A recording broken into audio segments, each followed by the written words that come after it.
Hello everybody, Sani, your engineer, MBA, and investor. And in today's video, I want to talk about this tweet from CRISPR Tommy about Beam Therapeutics and about the image of Beam Therapeutics in the recent years, more specifically, recently. And I want to do that because one, it's drama, and two, I thought, you know what, it's a great opportunity to talk about Beam Therapeutics, especially considering the hype that the company has in social media platforms such as Reddit, Twitter, YouTube.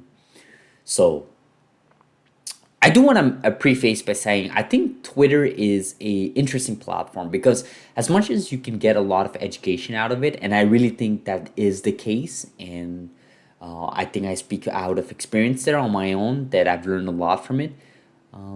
I think it promotes a lot. I wouldn't say it promotes negativity, but I think it amplifies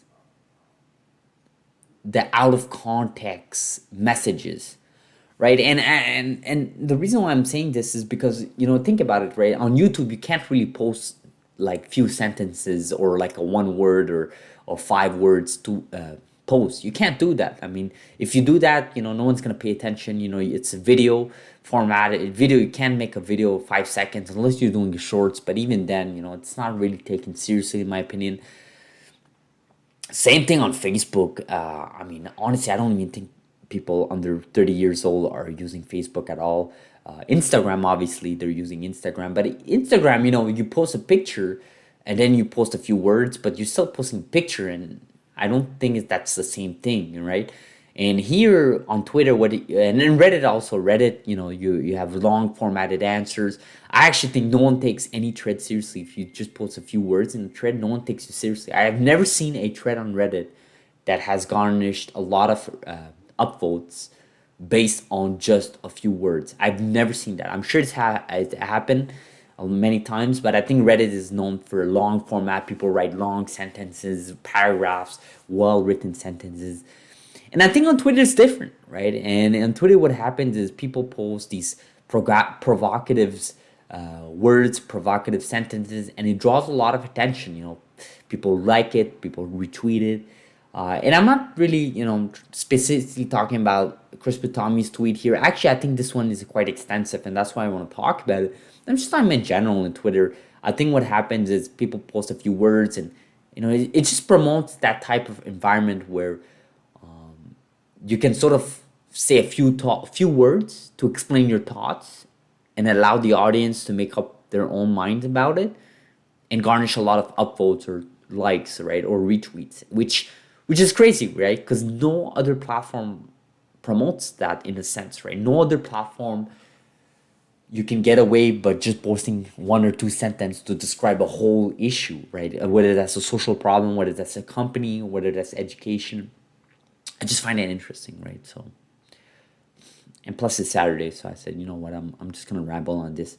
But anyways, CRISPR Tommy here says Beam image has been tarnished, in my opinion, due to 1, 0 patient treated, 2, 3 years public, 0 human data, 3, CEO was until last year part-time, 4, CEO making millions of dollars on 0 human data, 5, CEO that does 0 CCs, 5, a possible breach. Do you think they would hire a PR firm? Do you think they would hire a really expensive PR firm? So, yeah, I see. Obviously, I've always said this in the past. 0 human data is alarming. I've always said that. Myself being an investor, being therapists, I've always called them out on that. The fact that they've never done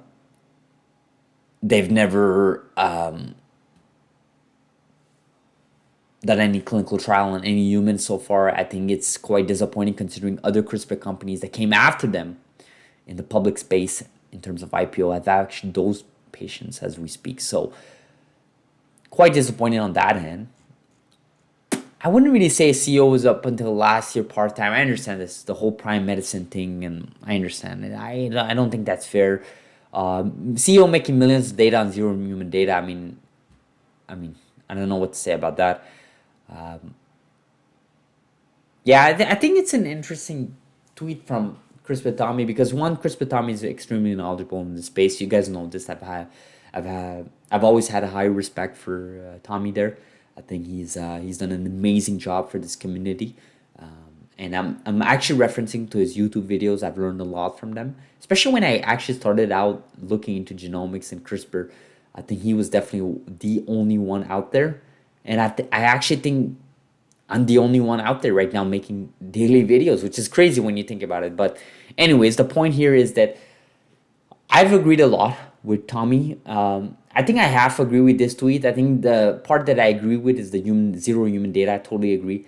I think the point about him making the CEO making millions and working part time, I think that's a little bit far fetched there. I think that's just capitalism, to be honest. I mean, you shouldn't really blame the CEO there for making millions of data on zero human data. I think that's more on the public markets and the social media hype about this company.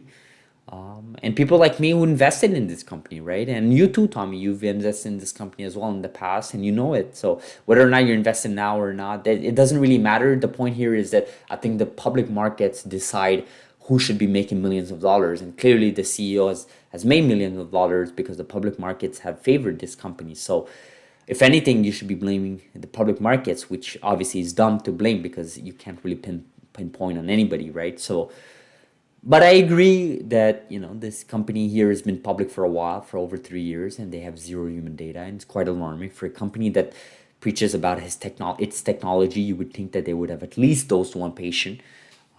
And there's only one hypothesis right now, besides, the obvious that, they're getting papers filed and they're getting all the things right. It's that maybe they're afraid to dose anybody because they're afraid that they get disappointing data. And at that point, you'll lose partnerships, you'll lose potential revenue in the future. And of course, you'll lose some investors along the way. So that's the fear. I think 2023 will be an interesting year for Beam Therapeutics. I think Beam 201 will have the decision from the FDA there on the IND submission. And we'll see how Beam 101 goes. And we'll see how Verve goes. Verve is obviously on hold as well from the FDA, although they've dosed their patients outside the US. In US, where it really matters, which I made a video on this a few weeks ago, how the US market really speaks volume, and you shouldn't just disregard that just because you're dosing other patients around the world. Really, I'll be honest with you, like, it's all about what's happening in the US, right? And if it's not permitted in the US, then it's a huge red flag, right? So nonetheless, I think it's interesting. I think we'll see what happens with Beam Therapeutics. We'll see what happens. This is one of those companies that I think has an amazing following in terms of social media. I think they have the momentum. They've had the momentum for a while. But now it's time to deliver, and I totally agree. Let's get some human data in, and let's evaluate this company based on that, right? As opposed to just a idea. While other CRISPR companies, literally all of them, excluding Prime Medicine, public CRISPR companies, have dosed patients. So we'll see where we go from there. Thank you so much for watching, guys. Subscribe if you're not. Like this video if you enjoyed it. And of course, I wish you guys a great Saturday. I'll see you guys in tomorrow's video on a Sunday. It's a beautiful day here in Toronto. Hopefully, wherever you are, it is beautiful. I'll see you.